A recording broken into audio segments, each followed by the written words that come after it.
بسم اللہ الرحمن الرحیم۔ سوال: 10 محرم کے روزے کی کیا فضیلت ہے؟ کتنے روزے رکھنا ہے؟ کون سی تاریخ کو 10 محرم ہوگی؟ جواب: محرم الحرام کا مہینہ قابل احترام اور عظمت والا مہینہ ہے اور اس میں 10 محرم کے روزے کی بڑی فضیلت ہے۔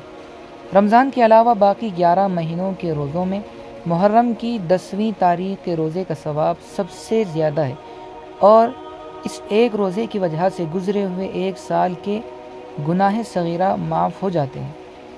محرم کی 10ویں تاریخ کے روزے کے ساتھ 9ویں یا 11ویں تاریخ کا روزہ رکھنا بھی مستحب ہے، یعنی کل 2 روزے رکھنا ہے۔